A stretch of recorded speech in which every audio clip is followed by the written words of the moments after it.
NTPC మేడిపల్లిలోని Sitaramachandraswamy ఆలయంలో సోమవారం జరిగిన గోదా రంగనాయక స్వామి కళ్యాణానికి ఢిల్లీ డీసీపీ అంజిత హాజరయ్యారు. ఎన్టీపీసీ మేడిపల్లి గ్రామానికి చెందిన డీసీపీ అంజిత సంక్రాంతి పండుగ సందర్భంగా విచ్చేయగా మేడిపల్లిలోని సీతారామచంద్రస్వామి ఆలయంలో జరుగుతున్న గోదా రంగనాయక స్వామి కళ్యాణానికి హాజరు కాగా ఆలయ కమిటీ నిర్వాహకులు అంజితను ఘనంగా సన్మానించారు. అనంతరం ఆలయ ప్రధాన అర్చకులు గోవర్ధనగిరి జగన్నాథాచార్యులు ధనుర్మాసం సందర్భంగా భక్తుల నడుమ గోదా రంగనాయక స్వామి కళ్యాణాన్ని అంగరంగ వైభవంగా జరిపించారు. ఈ సందర్భంగా ఆలయ ప్రధాన అర్చకులు మాట్లాడుతూ లోక కళ్యాణార్థం ప్రతి ఏటా ధనుర్మాస వ్రతం భోగి రోజున గోదా రంగనాయక కళ్యాణం జరిపించడం జరుగుతుందని తెలిపారు.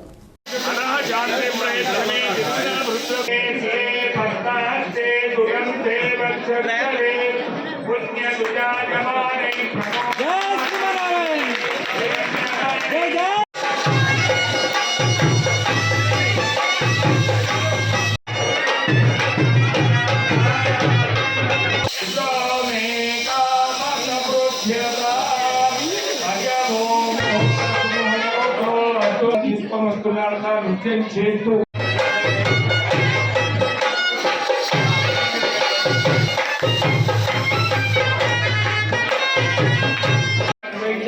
మహోత్సవంలో గోవిందా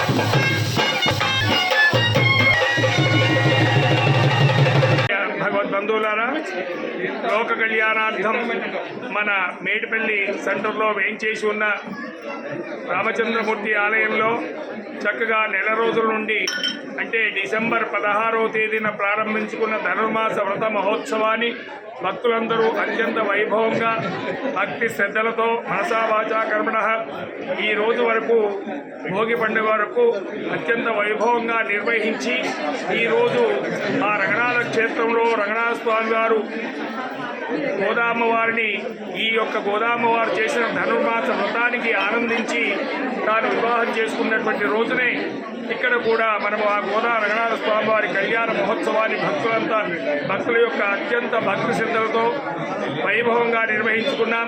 ఇది కేవలము ఆ గోదామ్మవారు అంటే వైకుంఠంలో వేయించేసి ఉన్న అమ్మవారు ఈ యొక్క కలియుగంలో గోదా మనలాగే ఒక మానవకాంతగా జన్మించి ఈ వ్రతాన్ని తాను చేసి తనతో పాటు కొందరిని చేయించి మరి లోక కళ్యాణానికి ఈ యొక్క మార్గదర్శనం చేసిన ధనుర్మాస వ్రతం కాబట్టి ఇది అంటే ఈ ధనుర్మాస వ్రతంలో ఈ తిరుప్పావై పాస్త్ర విన్నపం చేసుకునేప్పుడు చదవడానికి ఎవరైనా కూడా ఒక మగవారే కాదు, ఒక బ్రాహ్మణులే కాదు, ఏ జాతి అయినా, ఏ కులమైనా, ఏ మతమైనా కూడా స్త్రీలు కానీ, పురుషులు కానీ, పిల్లలు కానీ, పెద్దలు కానీ ఎవరైనా కూడా ఈ పాస్త్రాలు అనుసంధానం చేసి ద్రవిడంలో ఉన్న పాస్త్రాలు అనుసంధానం చేసి భక్తితో భగవంతుణ్ణి కలియుగంలో మానవులు కూడా ఎలా పొందొచ్చు అని తాను ఒక మానవకాంతగా జన్మించి ఈ ధనుర్మాస వ్రతాన్ని ఆచరించి సాక్షాత్ శిలారూపంలో అంటే కలియుగంలో భగవంతుడు శిలారూపంలో ఉంటాడు అర్చారూపంలో.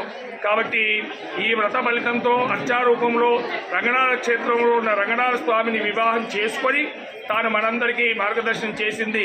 అంటే మానవులు కూడా తలుచుకుంటే భక్తితో సాధించలేనిది ఏమీ లేదు అని మనకు చూపించడం కొరకు ఈ వ్రతాన్ని తాను ఆచరించింది, మనకు ఆచరించడానికి మార్గదర్శనం చేసింది. కాబట్టి ఈ కార్యక్రమంలో అర్చకులు హరిప్రసాద్చార్యులు, అనురాధాచార్యులు, చెంప్యాల రామారావు, కేశవరావు, శరత్ రావు, లక్ష్మీ మనోహర్, రావికంటి ఈశ్వర్, వెంకట రామారావు, చెంప్యాల సత్యనారాయణరావు, మాధవరావు కమిటీ సభ్యులు పాల్గొన్నారు.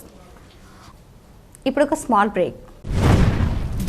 Life line hospital Lakkam Bhikshapathi నిర్వహణలో అన్ని రకాల వైద్య సదుపాయాలతో నడుపుతున్న మా లైఫ్ లైన్ హాస్పిటల్ నందు గత 4 సంవత్సరాలుగా వైద్య సేవలు అందిస్తున్న డాక్టర్ల బృందం doctor Naresh MBBS, DNB general medicine, general physician, గుండె మరియు షుగర్ వ్యాధి నిపుణులు, జ్వరం, డెంగ్యూ, మలేరియా, టైఫాయిడ్, చికెన్ గున్యా, దమ్ము, దగ్గు, ఆస్తమా, టీబీ, ఛాతీ సంబంధిత వ్యాధులు, గుండె నొప్పి, రక్తపోటు, షుగర్, పక్షవాతం, అల్సర్, పాముకాటు, తేలుకాటు, అన్ని రకాల పాయిజన్ కేసులు చూడబడును. Doctor Srilatha MBBS, DCH, children specialist, పిల్లల ప్రత్యేక వైద్య నిపుణులు, పీడియాట్రిక్స్, చిన్న పిల్లలకు సంబంధించిన అన్ని రకాల వ్యాధులకు చూడబడును. మహా హాస్పిటల్ నందు సదుపాయాలు ICU, NICU, monitors, warmer, phototherapy, central oxygen, pulse oximeter, nebulizer therapy, ECG, అధునాతన ల్యాబ్ ఫార్మసీ సౌకర్యం కలదు. 24 గంటలు వైద్య సేవలు అందుబాటులో ఉండును. Life line hospital, Reddy complex, Lakshminagar, Godavarikhani. Cell number 9009 66653 8008376355.